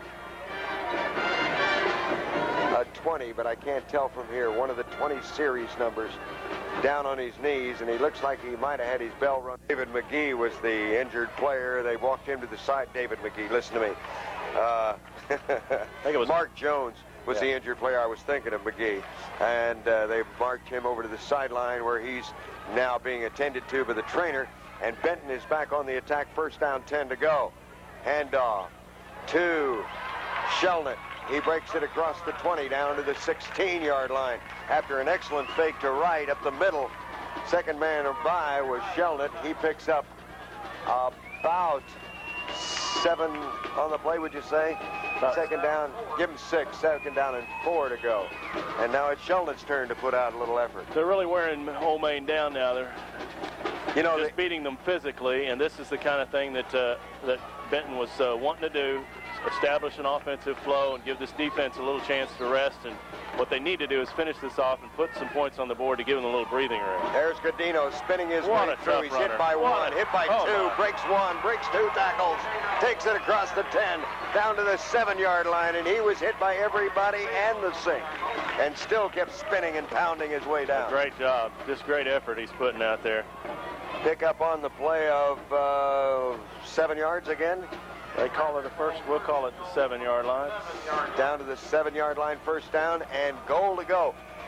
And you know, Benton may well take this football and go in with it and score. But I think we would be remiss if we did not applaud the effort to go for a touchdown, as a matter of fact.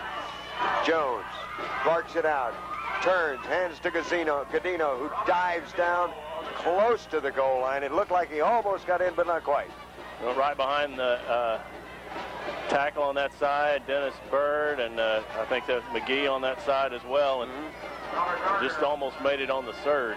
So it is now 3rd down and about 1.5 feet, which is 1 yard to go for the touchdown for the Panther. Who's going to get the call, or will it be that weird quarterback sneak that we have not seen yet tonight?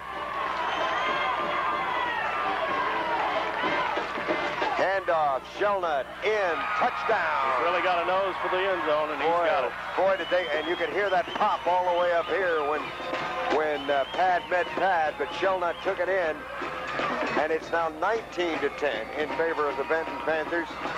And coming to the sideline is Jamie Jones, and he gets a big round of applause from his coach, Dwight Fight, because he did an excellent job of directing that offensive surge that time.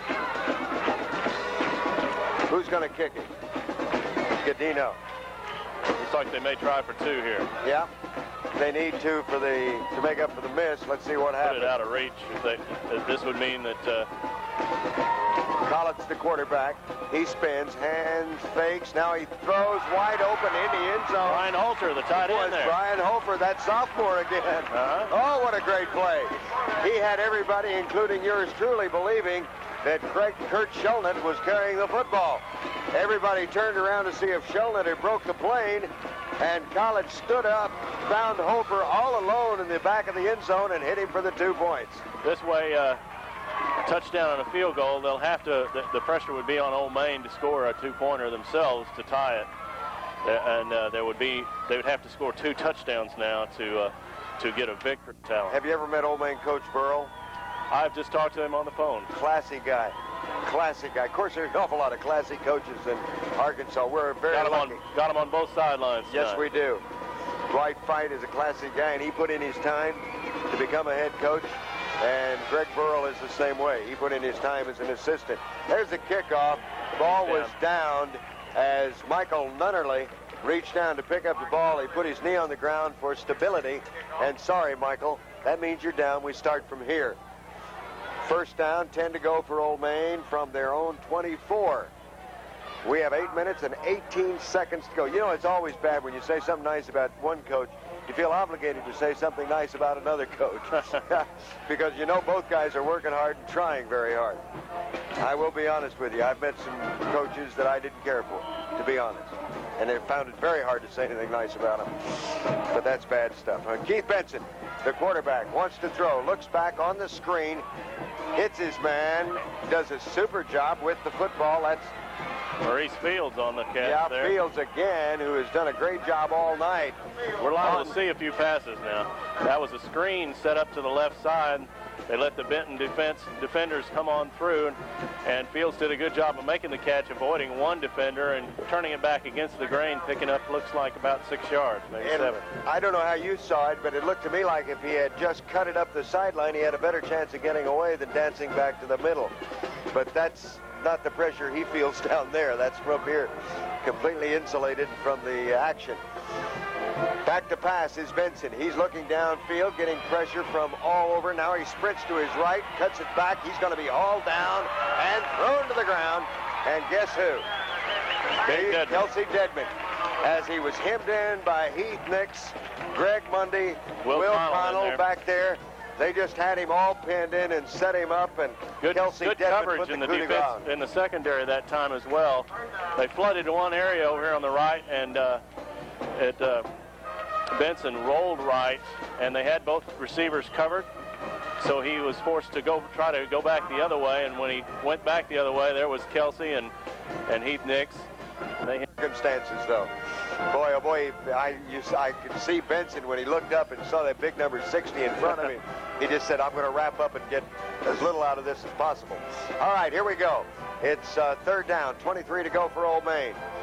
On the handoff, this is Fields. He's broken it. He's out to the 30, the 35, 40, 45, 50. He may go all the way to the 45. It's a foot race. Fields is running away. He's going to score. Holy cow, third down, 23 to go. Ball all the way back at the 14-yard line of Ole Main. And number 26, the Wildcats, Maurice Fields, runs the ball 86 yards for a touchdown. And blink your eyes real fast and watch the momentum of this one change. Just like that, it's a close ball game again. 21-16, and don't let me, I hope I didn't make it sound as if Fields had an easy romp. He broke tackles, he sidestepped. Once he got across the 50-yard line at about the 45, he was in a foot race, and the closest man to him was Billy Lincoln, and Bill just could not catch him from the rear. Now, what's Ole Main going to do? They're going to go for 2, or are they going for 1? Benton going for 2, forced their hand. And they're yelling at the sidelines. Of course, with 6 minutes left in the game, they don't necessarily have, if they have the confidence they can score another touchdown. And we've got a delay of game, so now they might just as well do what they're going to do, because Ole Main's got a delay of game penalty because they weren't ready with the play when the ball was spotted. So 6 minutes, 30 seconds to go. They'll mark off 5 yards against the Wildcats, make it first down, or make it 8 yards to go for the, or 7 yards to go for the extra point, or the point after try. 8 yards. Looks like they'll definitely go for 2 points. They're really, Benton going for 2 forced their hand. If they want to be within a field goal, they're going to have to pick up at 2 points here. Either way, whether they make this or make it or don't to win, they've got to score a touchdown. Benson over the middle, had Nunnerly wide open, threw behind him, and guess who made the interception? I think that was a guy that's had a little practice at Is that his 5th of the year? Jake Goheen with the interception, as Nunnerly was wide open down on the underneath the goalpost. Now, if we were playing college ball, Benson, yeah, he could have scored on it. He could have gone and scored 2. So I expect they'll keep it on the ground in this next series. Try to run some of that clock off. And just keep the ball away from Ole Main. Power it at Ole Main. They've been successful at that, just with their strength. Robert Godino back to receive the kick. It's high. Godino is up, but it's not going to be to Godino. On the reception back there is Phillips, and he brings it out across the 30 to the 35-yard line. And look who's throwing a big block. Number 44, Godino. I got to tell you. I think he probably likes physical contact. I think he does. I think he likes the game of football. And that's the way you do well in this game, is to like it. You can't play timid. You got to play all out, and that's the way Godino approaches this ball game. First down, 10 to go, 6 minutes, 20 seconds left to play. Who is in at quarterback? Looks as if it is Jamie Jones, I believe. Jamie Jones with his red gloves on. Jones spins, hands off, straight ahead to, was that Wright? Shellnut on the carry. Wright is not in the ball game. Shellnut on the carry, picks up 4. Greg Little in at fullback. Yeah, Little's in at fullback, giving Wright a breather. And it becomes 2nd down, 6 to go for the Panthers. And I got a feeling that's the way they'd like to see every play run. These guys, especially on that offensive line, I don't know. I wouldn't put it past him. That was Shellnut taking his helmet off. It looked like he was just trying to bend it back to make it fit. Yeah. 2nd down, 6 to go for the Panthers from their own 40-yard line. Left it on the ground. On the ground. Who's got it?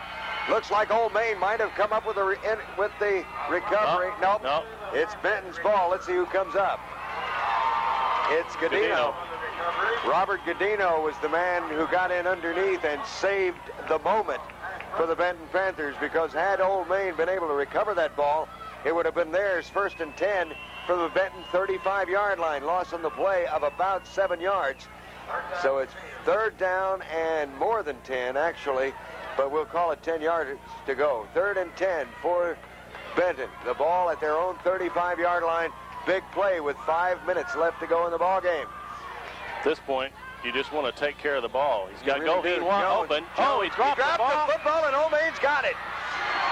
Jamie Jones turned, had Goheen wide open, tried to control and throw downfield, and right on the football was number 8. 1st down, 10 to go from the Panther 16, and it's starting to look kind of desperate. Yeah. It does look something. Ole Main has the momentum. This Ole Main Turner definitely has the momentum. How many times has Turner run that tonight, and he has not been stopped yet, has he? Here with the football is Stephen Wright. He's trying to get around the corner, and he's buried over there after a pickup of maybe 3. There's a flag on this side. Greg Mundy was the man who came up off the bottom along with Heath Nix as they literally buried Stephen Wright, the 5'11", 170-pound senior running back. Now let's see what the call is. We have the yellow flag down. Motion penalty against Ole Main.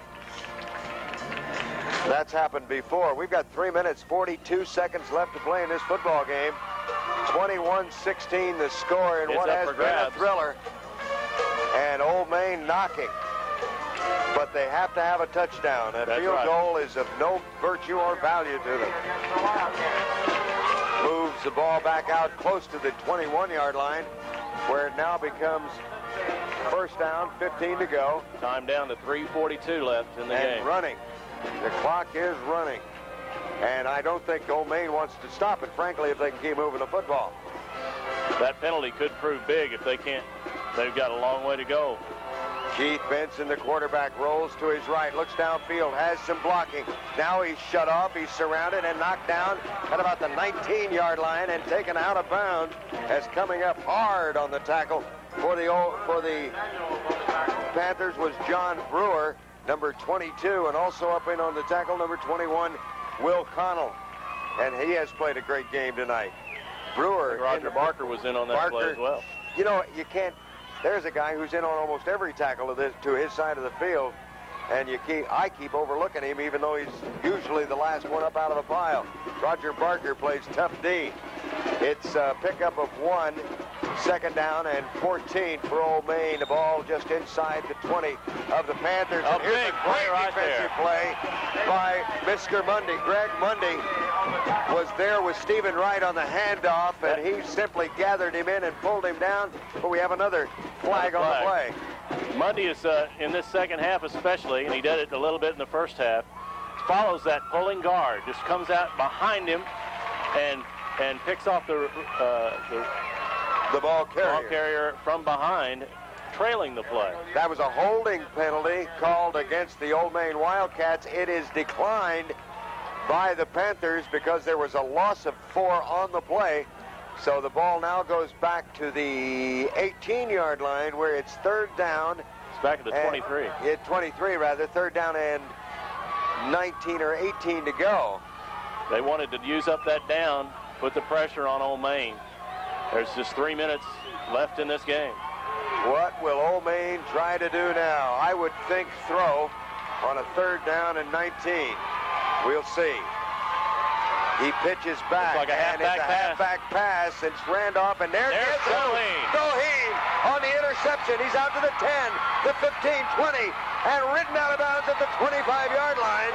But Jake Goheen reached in and took the ball away from Michael Nunnerly, the intended receiver, on the halfback option pass by Derek Turner. There is a flag down. I don't know who it's against, but I got a feeling the ball belongs to the Benton Panther, and that should just about write the end of the football game. If this penalty is against Ole Main. Now, if it's against Benton, we may. It's a clip on the run back. After the interception, one of the Benton defenders turned offensive player, came up with a clip. The important factor is that it's still Benton's ball. And over the years, the tides have turned against Ole Main's Wildcats so often in the same vein. And tonight, they have put up a spirited and a very exciting, creditable, courageous performance against what is really a very much better Benton football team. And Benton, to their credit, has been able to withstand every onslaught that the Wildcats have aimed at them, dodge every bullet, and come away with the football. And even though it's down on the 10-yard line, their own 10, first down and 10 to go for Benton. All they have to do is protect the football now for 2 minutes and 48 seconds, and they'll come away with win number 3 of 1988. Here's the handoff. Straight ahead is Shelnut. Nope, that's Wright on the carry this time. And Randy Wright out over the 15 to the 17-yard line. Pickup of 6 on the play. Make it second down and 4. I think it's an important thing that Jamie Jones is back in there at quarterback. It shows Dwight Fight showing some confidence in Jamie. He had a crucial fumble, what could have been a disastrous fumble in his last series. A couple of them, one that Benton got back and one that Ole Main came up with. He's sticking with him, and you know those backs are going to be hanging on to the ball. That time on the carry, it was Shelnut on the handoff. He carries it out across the 15 to about the 18-yard line. Pickup of 2 on the play, so it's third down and 2 And we're down to 1:48 to go here in this fourth and final quarter, with Benton leading 21-16. It wasn't pretty in the third, but it certainly got exciting in the fourth quarter, didn't it, Rob? It certainly did. And it's counting down now, 1:34 and counting. Big down for the Benton Panthers. If they do not get a first down here, Ole Main could well get one more shot at it, and it's going to be very, very close to a first down. We'll have to measure. That means they've got to stop the clock as Randy Wright, carried from his fullback position, will get a chain brought in to measure, because it is close. He had to take it out to about the 22-yard line. Let's see where he... I don't know. It's too close to call from here. Yeah. But it looks awfully close to that 20. I say he made it by 3 inches. Okay. All right. 3 inches. See how good your eye is, Bill. I'm going to lie and say it was 3 inches no matter what. Would you believe about 3 inches was the Hawkeye. Hawkeye. You bet. First and 10 for the Benton Panther. 21-16 our score. 1:22 to go in the ball game. And barring an unforeseen incident, that should just about wrap it up for Benton. They want to take care of the ball. The strange things have happened tonight. If it wasn't so cloudy, I swear there's a full moon tonight. You know what I don't understand? Ole Main has not bothered to use any of their timeouts here. Not to this point. With the clock running down. It may be that now on this series they'll use them. Well, the way these teams have been going big play all night, I guess they think one big play is all they need if they can get the ball back. And there's a fumble on the snap. And the man underneath was Jamie Jones, diving on the football. Now Ole Main calls timeout. So with 48 seconds left to play and no gain on that play, we have a second down and 10 for the Benton Panthers from their own 22. Let's take this 30-second timeout.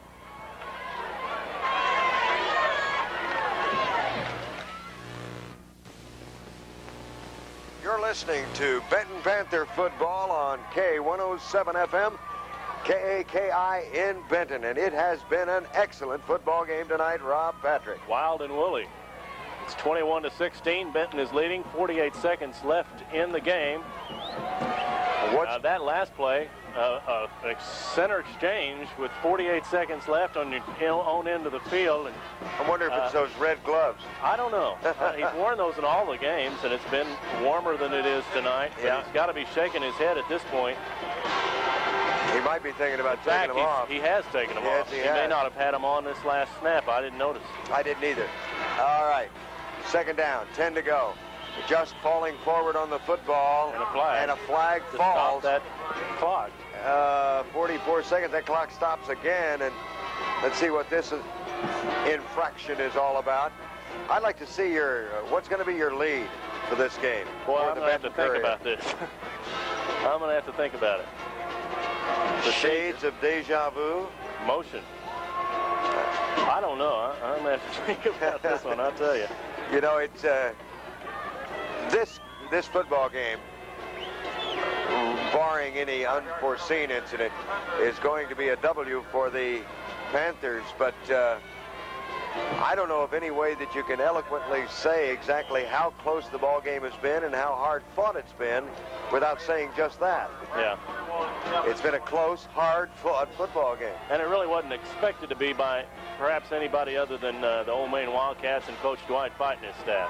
21-16 the score, 44 seconds to go, and just a little keeper play by Mr. Jones, Jamie Jones, who looked up, looked around, and then dropped to one knee. I think maybe that Jamie took those gloves off after that pass, the problem he had with the pass. Where the ball just fell from his hand. Yeah. 29 seconds to go. The Benton Booster Club is charting a 40-passenger bus to the Benton Texarkana football game on October 7th. The cost is $12 per person. Reservations will be taken on a first-come, first-served basis. Bus will leave the high school field house promptly at 4. You can call Dan Yoakum at his office or 778-0495. Third down, 15 to go for the Panthers.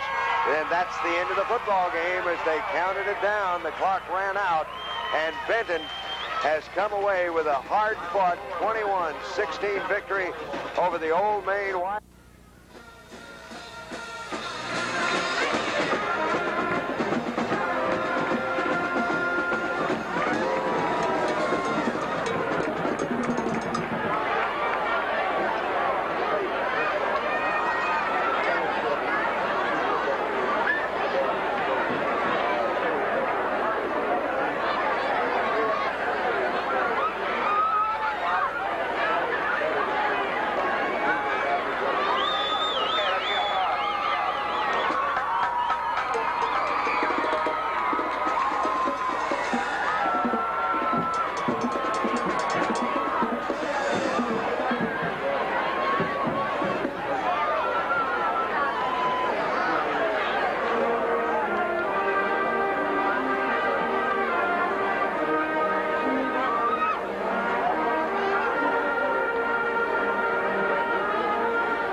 When you had my baby at the Memorial Hospital, you could have told the foster family. Well, I never felt neglected because it's the Memorial staff that needs its personal attention. A nice quick outfit, especially dinners and evening and a constant concern for my comfort. Don't let the family touch over the baby, and let the Memorial touch over you. 776-438-32.